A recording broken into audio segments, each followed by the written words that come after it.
조기퇴직과 파이어족을 꿈꾸는 30대 후반의 직장인입니다. 현재 공기업에 다니면서 월 500만 원, 600만 원을 받고 있는데요. 적은 월급은 아니지만 문제는 월급 인상률이 물가 인상률에 따라잡혀 해가 갈수록 임금이 삭감되는 효과를 누리고 있다는 겁니다. 그래서 그런지 요즘 엉덩이가 막 들썩들썩해요. 술 약속이라더니 웬일이야 일찍 왔네? 아, 비싼 데서 짧고 굵게 얻어먹고 왔지. 여보. 우리 부장님 코인으로 대박나서 퇴직하신 거 알지? 알지, 뭐 전생에 나라를 구하셨나 봐. 세상에 직장 그만두고 나니까 얼굴에 광이 나더라니까. 아침에는 PT하고 오후에는 골프 가고 분기별로 해외여행까지 간다. 아휴, 뭐 팔자 좋은 소리 하고 있어 진짜. 잠깐 들어봐봐. 남들도 하는데 우리라고 못할 거 있나? 우리도 몇 년 바짝 벌어서 파이어 하면 어떨까? 진짜 나 파이어 하는 꼴 보고 싶어서 그래. 아이고. 파이어 줘. 여보, 그거 뭐 아무나 하는 건 줄 알아? 아니야, 나 마음 크게 먹었어. 아니야, 그만 먹는 거 아니야. 먹는 거 진정해. 아니야. 아무튼 저 파이어 할게요. 나 550 벌지, 자기 250 벌지, 총 800원 되지? 아니, 우리 집이 대출이 반이지 숨만 쉬어도 400 나가. 무슨 소리 하는 거야 지금? 여보, 우리 건설적으로 생각해 보자. 파이어. 참. 뭐 아내의 말도 일리가 있습니다만은 대출도 있는 데다가 아이는 크고 앞으로 들어갈 돈이 많겠죠. 만약에 조기에 퇴직하게 된다면 퇴직금은 적게 받겠지만 차라리 그 돈으로 제가 굴리면 어떨까 하는 그런 생각이 듭니다. 요즘 배당금으로 먹고 사는 은퇴족도 많잖아요. 저에게 꿈 같은 이야기일까요? 조기 은퇴를 꿈꾸는 파이어족에게 조언 부탁드립니다, 소장님. 요즘 파이어족 얘기 많이 들어요, 듣기는. 네, 근데 이제 숨만 쉬어도 400이 나가는데 이제 남편이 저런 소리 하면 아내는 속 터집니다. 가슴이 답답해지는데. 그래도 뭐 경제적인 자유를 꿈꾸는 파이어족 누구나 한 번쯤은 뭐 상상은 해보셨을 것 같은데요. 근데 이게 제대로 된 준비 없이 뭔가 남이 그래서 이걸 보고 막 따라간다? 이건 정말 아닌 것 같거든요. 네, 그래서 꿈만 꾸고 있는 게 아닌가 싶은데 진짜 저 사연처럼 누가 주변에서 대박 나고 일 안 하고 막 돈 펑펑 쓰고 이런 거 보면 막 배 아프고 제 주변에도 몇 명 있거든요. 그런데 아까 소장님 처음 말씀하셨던 파이어족. 네. 저는 이거 약간 뭐 불났나? 불인가 했는데 파이어족이 정확하게 뭡니까? 이게 파이낸셜 인디펜던스 리타이어 얼리, 그러니까 금융적인 어떤 독립을 빨리 이루고 싶다. 경제적 자유를 빨리 얻어가지고 그냥 빨리 독립하고 싶다. 이게 사실은 뭐 미국에서 고소득층인 사람들이 일정 부분 돈을 모아서 사회에 뭐 봉사도 하고 그렇게 사회 환원하면서 생활을 하는 게 유래가 됐다고 하는데요. 우리나라에서는 사실 뭐 코로나가 딱 터지면서 자산가치 급등으로 인해서 놀고 먹는 그런 문화들이 아무래도 조금 더 부각되기도 하고 있습니다. 근데 어쨌든 핵심은 내가 열심히 내 몸을 굴려서 일하는 근로소득이 아닌 어떤 이제 자본소득으로 조금 더 경제적인 이 자유를 누리고 싶다라는 게 핵심일 것 같습니다. 그 미국 고소득 직종 사이에서 100만 달러 모아서 조기 은퇴하는 게 유행이었었는데 그럼 100만 달러면 지금 환율이 1,300원이니까 13억 정도 되네요. 정확히는 이제 환율이 벌써 1,388원까지 올랐어요. 그러니까 13억 8,800만 원 정도는 모아서 은퇴를 하는 게 파이어족이라고 볼 수 있습니다. 그러면 40대 늦어도 50대 초반에는 그 돈을 현금으로 들고 있어야 네. 퇴직해서 먹고 살만하다는 건데 와 이거 너무 많은데요. 그러니까 우리가 옛날부터 부자를 백만장자 이랬는데 100만 달러가 있으면 가능하다?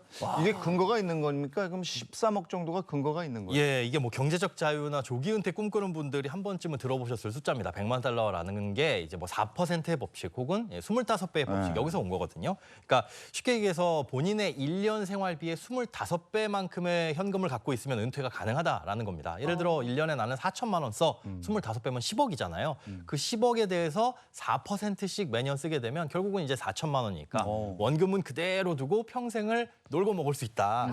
이런 거에서 나온 근거라고 생각하시면 될 것 같습니다. 그래서 100만 달러라는 얘기가 나온 거고요. 하지만 이건 사실 뭐 우리가 공적연금, 그러니까 국민연금 같은 공적연금이라든지 아니면 다른 자산 이런 건 전혀 고려하지 않았고 또 원금은 전혀 줄어들지 않는다. 이런 걸 전제해 갔기 때문에 사실 뭐 100만 달러가 반드시 있어야 된다라고만은 볼 수가 없습니다. 13억 없어도 되는 거죠? 네. 아우 다행이다. 일단 이분이 30대 후반이라고 하셨고 자, 조기 은퇴가 가능할지 뭐 빠르면 6년, 길면 10년을 보고 있다고 했는데 자세히 좀 들여다보도록 하겠습니다. 왜 제 목이 메죠? 자, 한번 볼까요? 네. 자, 이분의 현재 자산을 한번 체크를 해보겠습니다. 우선 남편분이 월 550만 원 정도의 실수령 소득이 있으시고요. 아내의 월급은 실수령의 기준 250만 원입니다. 부부 합산 800만 원 정도의 월 소득이 있으니까 연으로 따지자면 약 1억 원 정도 조금 못 되는 돈이라고 보면 될 것 같은데요. 여기에 이제 금융자산 모아놓은 게 7천만 원 정도, 그리고 8억짜리 자가 아파트가 있는데 대출이 절반, 4억 원. 이렇게 보시면 될 것 같습니다. 파이어족으로 살려면 13억이라고 얘기했는데 네. 이 13억이라는 거는 사는 집 제외하고 그렇죠. 현찰로 그렇죠. 굴릴 수 있는 13억이잖아요. 네. 이 부분은 아직 좀 아닌 것 같은데. 네, 아직 멀었죠. 금융상품 7천만 원 하고 그다음에 뭐 주택에 대한 거 아파트 8억 원에서 또 부채를 네. 제외해야 되니까 지금 현재 기준 순자산은 4억 7천만 원 정도입니다. 네. 1년 생활비 25배라고 그러셨잖아요. 네. 그러니까 뭐 부족하긴 부족해 보여요. 그죠? 맞습니다. 네. 지금 당장 은퇴하시는 게 아니잖아요. 예. 네. 근데 길게 보면 이분이 10년 바라보신다 그랬거든요. 네. 근데 이게 저도 그렇고 이분도 그렇고 또 사연이니까 네. 도움은 드려야 되잖아요. 그렇죠. 10년 후에 어떻게 될지 사실 알기가 어려운데요. 뭐 당장 그만두신다는 게 아니니까 그동안에 더 벌 수 있겠죠. 뭐 6년이든 10년이든 더 벌 수 있는데 퇴직을 희망하시는 그 시점에 이 순자산이 얼마나 되는지 이 화면을 보면서 같이 한번 얘기를 나눠보도록 하겠습니다. 일단 6년 뒤에 퇴직을 하신다고 가정을 했을 때 예상되는 퇴직금은 약 2억 원 정도 되고요. 만약 한 달에 지금처럼 뭐 150에서 200만 원 가량 저축을 유지를 하신다면 현금성 자산은 지금 7천만 원에서 앞으로 6년 뒤에는 1억 7천 내지는 한 2억 2천 정도 모을 수 있다고 생각이 됩니다. 그리고 대출도 계속 갚게 되시잖아요. 그러니까 조금씩 갚아 나가서 6년 뒤에 대출 원금 잔액을 보면은 좀 줄어들어 있겠죠. 지금은 4억이지만 9천만 원 정도 상환을 해서 3억 1천만 원 정도 남을 겁니다. 그렇게 되면 6년 뒤에 순자산은 8억 7천만 원에서 많게는 한 9억 2천 정도로 예상이 됩니다. 조기 은퇴가 가능하려면 그 연 생활비 25배라고 그랬으니까 네. 근데 일반 한 3인 가족 잡아도 한 400만 원 들 텐데 네. 네. 그러고 보면은 1년에 한 5천만 원 정도 된단 말이에요. 그렇죠. 그렇죠. 뭐 1년에 아이도 있고 뭐 이러면 5천 정도를 네. 생활비로 쓴다는 그렇지. 건데 25배를 하면요. 진짜 한 12억 5천만 원? 와. 뭐 13억 정도가 되긴 합니다. 정도는 되네. 그러니까 13억을 쥐고 있어야 이제 파이어족을 해도 된다 뭐 이런 얘기잖아요. 네. 이 6년 뒤에 9억 원 전후로 모인다고 하셨는데 좀 모자랐는데 이것도 생활비 뺀 금액이잖아요. 그렇죠. 그때 가서 사실 이제 뭐 부동산 자산도 있으니까 이건 현금화할 수 없는 거고요. 그리고 우리가 이 숨만 쉬어도 매달 나가는 돈이 있잖아요. 진짜 맞아요. 가만히만 있어도 그렇게 생각한다면은 그죠. 6년 뒤에 네. 퇴직은 좀 많이 어려워 보입니다. 그게 현실적인 상황이고 게다가 지금 기준에서 생활비보다는 앞으로 이제 자녀가 자라나게 되면 써야 될 돈은 훨씬 더 많으실 거예요. 그러니까 일단 최소로 필요한 생활비가 얼마 정도인지 이거부터 따져보셔야 합니다. 네, 정말 무서운 말이긴 합니다만 숨만 쉬어도 나가는 돈. 네. 자, 이 돈이 얼마나 되는지 한번 살펴볼게요. 네, 숨만 쉬어도 나가는 비용, 그러니까 고정 지출을 한번 살펴보겠습니다. 일단 교통비가 7만 원이네요. 그리고 기름값, 유류비 따로 15만 원, 또 보험료가 3인 가족 조금 많은 수준인데 45만 원 있죠. 뭐 관리비에 통신비 등등 모두 합했을 때 한 달에 221만 원이 나갑니다. 그리고 나머지는 이제 가족이 먹고 생활하는 비용인데 식비가 100만 원, 그리고 생필품이 한 20만 원, 아이 교육비가 50만 원, 그리고 각종 경조사비 10만 원까지 합하면 이것만 해도 또 180만 원이고요. 생활비만 400만 원이 넘고 여기에 대출 4억 원 있잖아요. 네. 원리금으로 한 달에 215만 원씩 상환하고 있는데 지금 이런 비용들을 다 합하면 한 달에 무조건 615만 원은 쓴다는 소리입니다. 615만 원이면 620이 7,200에 8,000원 있어야 된다는 얘기네요. 예, 그 정도는 여유 잡아 있어야 된다는 거죠. 네. 폰도 알뜰 폰 쓰시고 아이 교육비도 50만 원이면 요즘 추세에 비해서 많이 쓰시는 것도 아닌데 네. 아껴 써도 이만큼 나가면은 이거 표로 이렇게 보니까 아까 제가 연기한 것도 좀 약간 미안해지면서 왜 통장이 됐는지 알겠어요. 네. 통장이죠, 이러면 정말. 예. 근데 아까 한 요 정도 추세면요. 아까 25배를 계산하면 네. 20억이 있어야 돼. 그 정도는 네. 있어야. 20억이 있어야 되는데 아까 6년 동안 모았을 때 대출금을 뺀 순자산이 9억이 조금 안 되거나 조금 넘는다 이랬는데 네. 여기에 매달 615만 원을 제외해야 그렇죠. 네. 빼요. 이게 순자산이 되는 거예요. 그렇죠. 그래서 만약에 6년 뒤에 이 상태에서 은퇴를 해버린다라고 가정을 했을 때 집 같은 것도 전부 현금화 시킨다고 하더라도 한 12년 정도 쓰면은 모으고 있던 자산이 모두 다 소진됩니다. 그때부터는 제로가 된다는 거죠. 와. 소장님 말씀대로 6년 예. 뒤엔 40대 중반에 은퇴를 해서 12년을 쓰면 돈이 한 푼도 남지 않는다는 네. 말씀인데 국민연금도 개시되기 전이고 그렇죠. 진짜로 퇴직하면 안 되실 것 같은데. 어. 뜯어말려야지. 자, 그러면 뜯어 말리기 전에 네. 기간을 좀 늘려볼게요. 아까 그렇죠. 6년에서 10년이라고 말씀하셨으니까 네네. 그럼 10년으로 잡고 10년간 모을 경우에는 어떻게 되는지 또 궁금합니다. 네, 화면을 보면서 이것도 설명을 드리겠습니다. 아무래도 조금 더 나아지기는 하실 거예요. 일단 계속해서 대출금은 갚아 나가시겠죠? 그러면 아파트 이 8억 원 중에 대출이 4억 원이었는데 계속 갚으니까 10년 뒤에는 2억 5천만 원 정도 대출 잔액이 남을 거고요. 또 맞벌이를 계속 하신다는 가정하에 현금성 자산도 늘어나서 이것도 한 3억 원 전후로 모일 것 같습니다. 퇴직금도 당연히 늘어나겠죠. 이때 퇴직하게 되시면은 이때도 한 3억 원 정도의 퇴직금을 받을 수가 있을 거고요. 그러면 10년 뒤에 이 가족의 순자산은 11억 원 이상이 될 수 있을 것으로 예상이 됩니다. 조금은 나아졌습니다. 이것도 안 될 것 안 될 같아요. 것 같아요. 한 달에 아닌데, 지출이 이거. 네. 615만 원, 네. 650만 원. 이거 안 되죠. 그렇죠. 만약에 이제 파이어족을 꿈꾸면서 이렇게 지금 우리가 먹고 살기에도 팍팍한데 빨리 조기 은퇴하자라고 조르시는 분이 있다면 이렇게 차근차근 계산을 해서 논리적으로 반박을 해주시면 좋을 것 같고요. 10년 뒤에 은퇴한다고 했을 때는 한 15년 정도면 갖고 있는 자산이 모두 다 소진이 됩니다. 그러니까 아까 말씀드린 대로 6년 뒤에 퇴직은 절대 안 될 것 같고요. 다만 이제 최소 10년 그리고 그 뒤로 퇴직 시점을 조금만 늦춘다면은 지금부터 조금 잘 허리띠를 졸라매시면 가능도 할 것 같습니다만 전제 조건은 소비도 지금보단 줄이셔야 되고 또 투자도 활발하게 하셔야 됩니다. 이 가장 큰 돈 중에 네. 8억 원 집 중에 예. 4억 원이 대출이라고 하셔가지고 그렇죠. 이 집에 대한 대출이 좀 커서 부담이 되실 것 같아요. 맞습니다. 이게 지금 현재 기준으로 215만 원의 원리금을 상환하고 있는데 이건 그대로 가거든요. 그래서 중간에 이 대출금을 좀 줄이는 것도 핵심이 될 수가 있습니다. 집을 팔아가지고 대출 원리금을 상환하는 게 일단 첫 번째 방법일 텐데요. 뭐 예를 들어서 6년 후쯤 됐을 때 대출금을 제외하면 집은 한 5억 원 정도 순자산이 남아있죠.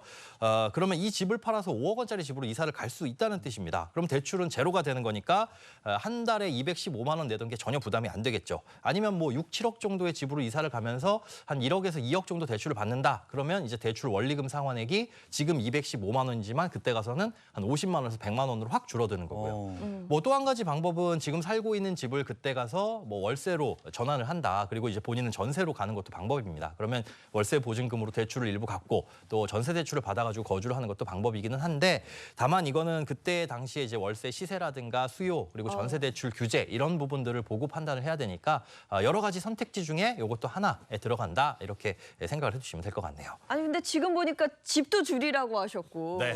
앞서 소비도 줄이라고 하셨거든요. 그렇습니다. 파이어족이라는 게 은퇴 이후에 내가 좀 즐기면서 편하게 살고 싶다인데 자꾸 줄이면 네. 이게 정말 진정 즐길 수 있는 게 있나 이런 생각이 좀 들기도 합니다. 네. 그리고 마지막에 이제 사연 주신 분께서 노후에 배당금을 받으면서 생활하고 싶다 뭐 이런 얘기도 했는데 예. 이것도 좀 짚어볼까요? 예, 네네. 제가 아까 그 말을 했었죠. 네. 와이프한테 배당금 네. 최후의 수단을 썼었는데 근데 배당금으로 노후 보내기 배당금으로 뭐 월급 받기 뭐 이런 걸 제가 많이 봐가지고 예. 정확하게 배당금이 뭡니까? 좀 궁금하긴 해요. 이게 가능할지.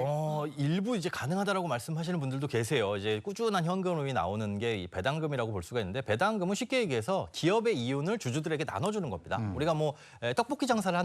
그럼 그 이윤을 사장님이 다 가져가지만 그 떡볶이집을 동업을 한다 그러면 동업자가 나눠 가지겠죠. 주식을 갖고 있다라는 게 그 회사의 주주고 그 회사야 동업을 하는 개념이니까 회사의 이윤이 많이 나오면 이 배당금을 가져가는 건데 주가가 크게 오르지 않더라도 꾸준하게 이윤을 낼 수 있는 기업이라고 한다면은 이런 기업들의 주식을 사모았을 때 꾸준한 이 배당 소득을 얻을 수가 있는 겁니다. 아유, 근데 여기서 또 주식 얘기하니까 좀 위험할 것 같다는 생각이 또 드는데 네. 배당만 생각하면 모르겠는데 네. 또 하나 리스크가 계속해서 주식까지 사모아야 된다 이런 얘기 아니에요? 맞습니다. 이게 계획을 잘 짜셔야 되는데 이 대출금까지 한 달에 615만 원의 생활비를 쓰고 계신데 10년 후에는 또 얼마의 생활비를 쓰게 될지 모르는 거죠. 자녀가 자라면서 훨씬 더 많은 이 생활비를 쓰게 되실 거고요.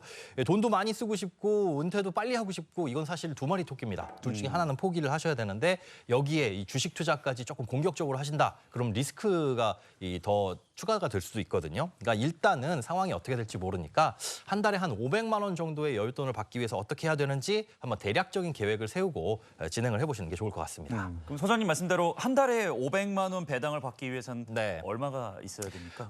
보통 이제 배당금은 1년에 한 번 내지는 2번 들어오는 게 일반적인데 그 배당 수익률이 6에서 8% 정도면 나쁘지 않은 수준이라고 말씀을 드려요. 그러니까 100만 원을 투자했다 그러면 1년에 한 6만 원에서 8만 원 정도 배당금으로 받을 수 있는데 배당 수익률을 한 7%라고 가정을 했을 때 2억 원 정도면 한 달에 116만 원 정도 배당금이 들어오게 되고요. 여기서 이제 세금을 떼게 되면 한 100만 원 정도가 수중에 들어옵니다. 결론적으로 세후 월 500만 원을 배당 수익으로 얻기 위해선 9억 원에서 한 11억 원 정도가 필요하다고. 9억에서 11억 원 정도의 주식을 가지고 있어야 되는 거 아니에요? 네. 아니 지분 따로고요. 아, 이거 위험한데.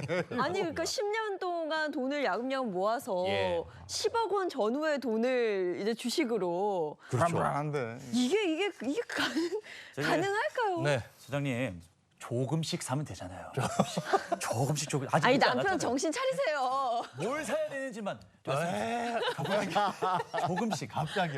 뭔지만 얘기해줘요. 조금씩 사 모으는데 9억 원, 10억 원까지 마련하려면 굉장히 또 오래 걸리겠죠. 네. 사실 그래서 말씀드리고 싶은 건 이 배당금으로 순수하게 한 달에 500만 원씩 받는다 이런 거는 사실 굉장히 어렵고 또 위험하기도 합니다. 그런데 배당금을 그래도 안정적으로 받고 싶다라고 한다면 그 금액보다도 대상이 중요한데요. 아무래도 국내 주식보다는 미국 기업들이 좀 배당을 많이 해주는 편입니다. 그래서 이제 미국에 있는 기업들에 대해서 투자를 하시는 게 좋은데 난 미국 기업 잘 몰라라고 하시면 배당을 많이 해주는 그 기업들을 모아가지고 이 투자를 할 수 있게끔 만든 펀드라는 것도 있고 아니면 이제 주식시장에 상장돼 있는 ETF라는 것들도 있거든요. 이런 것들에 투자하시게 되면은 뭐 대표적으로 배당금 많이 받을 수 있는 것들이긴 한데 이것도 일단 주식이기 때문에 당연히 원금 손실의 위험이 있다 그렇게 생각을 하시고 공부는 충분히 하신 다음에 조금씩 사 모으시더라도 천천히 하셔야 됩니다. 결국은 주식 공부도 해야 되고 예, 이 불로소득이라고 다 공짜는 아닌 것 같네요. 그렇죠. 네, 아니 우리 다 알잖아요. 세상에 공짜는 없습니다. 맞습니다. 네, 뭐 공부도 해야 되는데 그럼 배당 소득으로 이제 퇴직 후에 주요 소득을 취하겠다 할 경우에는 방금 말씀 주신 것처럼 배당주 ETF 네. 요거 제가 메모했거든요. 예, 요거를 요런 사 거- 나가야 되는 거죠. 이런 거 이제 공부를 하셔야 되는데 그렇다고 지금 배당주 ETF를 사시라는 말은 아닙니다. 네. 이런 걸 사 모으는 게 그나마 분산 투자를 할 수 있어서 약간의 위험을 줄일 수 있다는 건데 여기에서 또 우리가 생각을 해봐야 될 게 있습니다. 만약에 배당금을 500만 원 받는다? 그럼 이걸 500만 원을 다 받는 게 아니라 얼마를 제하고 받게 되는데요. 여기서 퀴즈 드릴게요. 자, 배당금에 영향을 주는 두 가지가 있는데 이 두 가지는 뭘까요? 배당금을 받으면 네. 네모와 네모가 나간다. 네모가 나간다. 이거는 뭐 그거 아니에요? 당연히 세금 나가겠죠. 세금이죠. 네. 세금. 세금. 세금과 네모는 뭘까요? 긴 네모. 세금. 많은 세금이 세금은 나갑니다. 알겠는데 또 네. 하나가 뭐가 나가죠? 뭐예요 그게? 잘 정신이 모르겠는데 한번 네. 정답 그렇죠? 볼까요? 공개해 주세요. 건강보험료가 나가요. 네. 배당금을 받으면 세금과 건강보험료가 나간다. 배당금에서도 건강보험료가 나가요? 영향을 미칩니다. 이 배당금은 금융소득으로 분류하기 때문에 세금과 건강보험료에 큰 영향을 미칩니다. 건강보험료는 몰랐는데. 그러게. 네. 보니까 이제 직장인들은 뭐 세금이 빠져나간 네. 이후에 실수령액만 받다 보니까 세금에 대해서는 좀 무뎌지는데요. 네. 방금 말씀하신 그 배당금에 대한 세금 우선 이게 어느 정도나 되는 거예요? 네, 일단 세금에 대해서 먼저 설명을 드릴게요. 우선 세금은 배당소득세에 대해서 이자소득과 마찬가지로 15.4%의 원천징수가 됩니다. 그러니까 받을 때 이미 이걸 공제하고 받는다는 거죠. 이게 100만 원을 받을 때 15만 4천 원 떼고 받는다. 나머지 돈만 받게 되는데요. 하지만 이런 배당금과 다른 금융 상품에서 오는 뭐 이자, 뭐 다른 배당금 이런 것들을 전부 다 합쳤을 때 연간 2천만 원을 초과하게 되면 그때부터는 얘기가 달라집니다. 이 금융소득 종합과세 대상자가 돼서 그때부터 누진세율로 세율이 높아지거든요. 네, 누진세율 이 과표 기준을 보자면요. 만약에 배당금 3천만 원을 받는 경우에는 배당금에서 15.4%를 뗀 이 462만 원이 세금으로 원천징수가 되고 내 통장에 꽂히는 돈은 2,538만 원이 들어옵니다. 그런데 사실 이 2,538만 원을 종결이 되는 게 아니라 2천만 원은 15.4%를 떼는 게 맞지만 이 1,000만 원 그러니까 3천만 원 중에 1,000만 원에 대해서는 15.4가 아니라 종합소득세율로 과세하고 종합소득세 신고를 해야 된다는 거죠.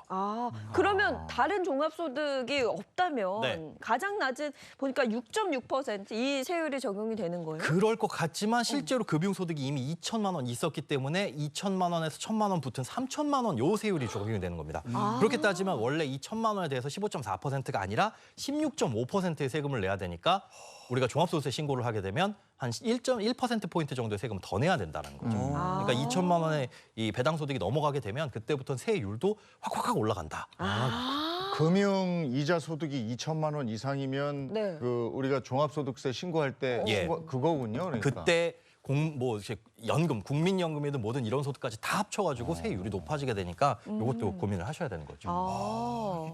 야, 이게 아까 보니까 10억이 넘는 돈으로 한 달에 500만 원 배당 수익을 얻게 된다고 해도 예. 건강보험료 가져가는 돈 떼져가도, 40만 원 네. 정도. 네. 이게 그냥 마냥 이렇게 해서 될 일이 아니네. 맞습니다. 건보료도 지금 이 소득으로 잡히기 때문에 사실 금융소득 종합과세하는 건 무관하게 이 이자와 배당소득이 연간 1,000만 원을 넘어가게 되면 그때부터 다 소득으로 잡히거든요. 근데 네. 1,000만 원을 초과했을 때 초과분만 잡는 게 아니라 전액을 소득으로 잡습니다. 그러니까 실제로 한 500만 원 정도 배당 수익이 생긴다라고 한다면 이 중에 40만 원 정도는 건보료고요. 앞서 말씀드린 세금도 내야 되고요. 그러니까 직장 다니면서 배당금 받는 거는 직장 건강보험 가입이 되어 있기 때문에 큰 부담이 없을 수도 있는데 네. 은퇴하신 다음에 이렇게 배당금을 받는다라고 한다면은 실제로 비용은 많이 나갈 수 있습니다. 그리고 실제 내가 은퇴를 하면서 이렇게 배당 소득만으로 살고 싶다라고 한다면은 포기해야 될 것들이 굉장히 많이 있거든요. 아이 교육을 위해서 뭐 비싼 학군지에 집을 얻는다든가 넓은 집을 얻는다는 거는 조금 어려울 수 있으니까 그런 부분들은 현실적으로 생각을 하셔야 됩니다. 네, 뭐 파이어족 가능하다면 뭐 본인이 즐긴다면 뭐 다 좋은데 저는 그냥 개인적으로는 40대 이후에 너무 젊은데 아무 일을 안 한다? 저는 개인적으로 상상이 잘 안 되는 거예요. 우리가 이제 휴가 네. 계획 짜고 이러는 분들 많으실 텐데 휴가가 즐거운 이유는 참 힘들게 열심히 일했기 때문이거든요. 그렇죠. 맞아요. 네. 근데 매일 놀면서 휴가 가면 아무 의미 없어요. 일을 하면서 네. 돈도 벌고 어느 정도 이렇게 윤택하게 생활하고 이런 구조를 그리는 게 좋을 것 같아요. 네, 참 여러 가지 생각을 하게 만드는 그런 오늘 머니였습니다. 두 분 오늘도 고맙습니다. 네, 고맙습니다.